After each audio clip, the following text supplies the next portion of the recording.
Tuhan, bukalah bibirku, agar mulutku memberitakan kemuliaan-Mu.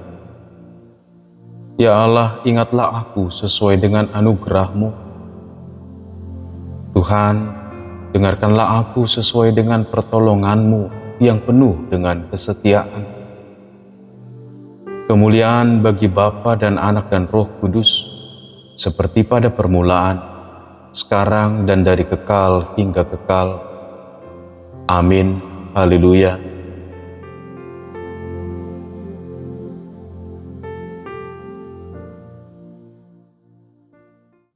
Firman Tuhan hari ini, Injil Yohanes pasal 20 ayat 29. Kata Yesus kepadanya, "Karena engkau telah melihat aku, engkau percaya. Berbahagialah mereka yang tidak melihat namun percaya." Mungkin ada orang berkata, bagaimana saya bisa percaya atau kepada Tuhan Yesus kalau saya tidak pernah bertemu dengan Dia? Atau mungkin kalau dibalik pertanyaannya, apakah Tuhan harus membuktikan keberadaannya supaya engkau percaya? Atau kalau kita balik bertanya lagi, haruskah kita menguji Tuhan? Coba tanya kasih Tuhan, pertanyaan-pertanyaan iman selalu ada saja orang yang mencoba dengan cara pikir yang dia pikir itu ilmiah untuk membuktikan sesuatu kebenaran. Oke, sah-sah saja orang kalau memang ada hal yang harus dibuktikan. Tetapi to prove berbeda dengan percaya karena ada bukti-bukti. Membuktikan itu berarti harus menguji sesuatu. Dan ini yang dilakukan oleh Thomas. Thomas salah satu murid Kristus, dan dia mungkin orang yang memang tidak mudah percaya kalau dia tidak membuktikannya langsung. Termasuk orang yang pintar. Nah, Thomas sudah diberitakan bahwa Yesus kubur kosong, Yesus sudah bangkit, mereka yang sudah bertemu dengan ada saksi-saksi. Tapi Thomas tetap mengatakan bahwa sebelum aku bertemu dengan Dia dan memasukkan jariku ke bekas luka pemakuan, aku tidak akan percaya.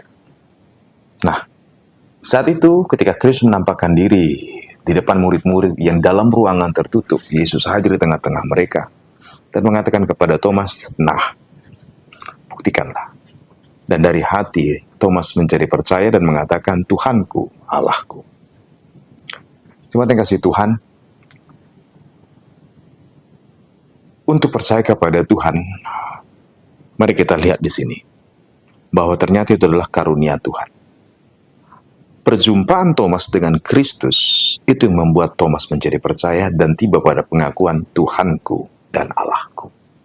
Dan Yesus di situ tidak menolak dia disebut Allah. Dan mari kita lihat di perkembangan zaman sekarang, apalagi makin maraknya pengejek-pengejek. Bahkan sekalipun dijejerkan bukti yang banyak, historisnya, bahkan tulisan-tulisan, terlebih kepada saksi-saksi mata, itu rasul yang bersama dengan Kristus. Bahkan gereja yang bahkan disiksa, dibunuh. Tidak pernah ada orang yang berani mati demi kebohongan. Tidak pernah ada orang yang berani sampai dia betul-betul hancur hanya demi membela kebohongan. Sebenarnya itu salah satu bukti. Makanya untuk membuktikan, to prove something, atau membuktikan sesuatu, kalau mengabaikan bukti dan saksi, evidence, dan juga para witness, itu sangat tidak adil.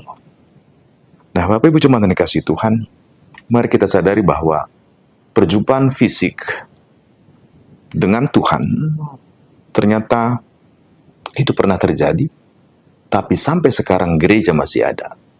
Orang percaya masih banyak, tanpa harus bertemu secara fisik dengan Kristus.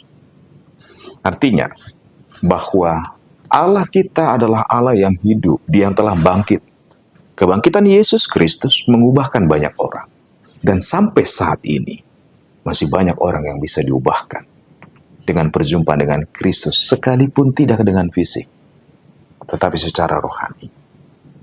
Ini pentingnya, bahwa Dia adalah Allah yang sejati, Allah yang hidup, Allah yang berkuasa, bahkan atas hidup. Kalau kita kurang iman, alangkah bijaksana kalau kita meminta kepada Tuhan, tambahkan imanku, supaya iman kita menjadi bertumbuh. Karena Dia adalah Allah yang hidup, yang mampu juga berkarya dalam kehidupan kita. Tapi di sisi lain, mari kita ingat sebagai orang-orang percaya, untuk tidak menghabiskan waktu untuk, apalagi tren sekarang yang namanya debater-debater. Suka kalian tuh hanya untuk berbantah-bantah. Karena apa, buat mereka yang namanya tidak tertulis dalam kitab kehidupan, memang ya mereka hanya ingin mengejek, mereka hanya ingin memfitnah, mereka hanya ingin memang mengacaukan kehidupan orang percaya. Oleh karena itu, percayakanlah Allah kita adalah Allah yang hidup. Kita tidak perlu membela Tuhan yang hidup, karena Dia bisa menyatakan dirinya kepada mereka yang tidak percaya, supaya menjadi percaya.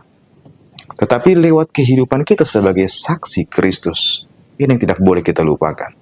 Hidup yang diubahkan karena iman, karena kasih Kristus.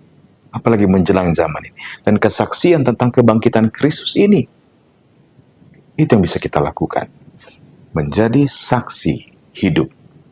Karena hidup kita yang diubahkan. Yang dulu kacau, sekarang kiranya penuh dengan sejahtera. Yang dulu pemberang, sekarang menjadi peramah. Yang dulu di dalam kegelapan, sekarang kabarkanlah kebaikan Tuhan. Itu menjadi kekuatan penting bagi gereja di tengah zaman yang semakin ingin mengejek. Karena penghakiman Tuhan akan datang kelak. Dan Kristus adalah hakim yang sesungguhnya. Oleh karena itu tetap teguh Bapak Ibu jemaat yang dikasihi Tuhan. Sekalipun kita tidak bertemu secara fisik, atau secara fisik tidak bersama Kristus sekarang, tetapi secara spiritual, secara rohani, Dia maha hadir, bukan? Kalau secara fisik mungkin terbatas, karena fisik hanya terbatas dalam ruang dan waktu. Tetapi Kristus yang bangkit itu naik ke surga, dan rohnya yang dicurahkan. Dan disitulah buktinya bahwa Tuhan maha hadir. Allah hadir saat ini bersama saya, Allah hadir juga bersama Anda. Di ruangan, di tempat. Bahkan di tempat di mana engkau membutuhkan kehadiran Tuhan. Makanya Tuhan Yesus katakan, berbahagialah mereka yang tidak melihat namun percaya. Iman pada Allah yang hidup, Allah yang telah mengalahkan kematian itu menjadi sumber kebahagiaan. Itu menjadi berkat yang terindah dalam hidup kita. Mari Bapak Ibu jemaat dikasihi Tuhan, tetap teguh di dalam Tuhan. Karena Tuhan kita Allah yang hidup, yang bisa mengubahkan orang dari dulu sampai sekarang. Dan juga bisa mengubahkan kehidupan kita. Dan kebangkitan Kristus membuktikan bahwa hidup yang kita hidupi sekarang, hidup yang penuh makna karena iman. Dan akhir hidup kita yang fana ini adalah kehidupan sesungguhnya bersama Tuhan. Tuhan memberkati.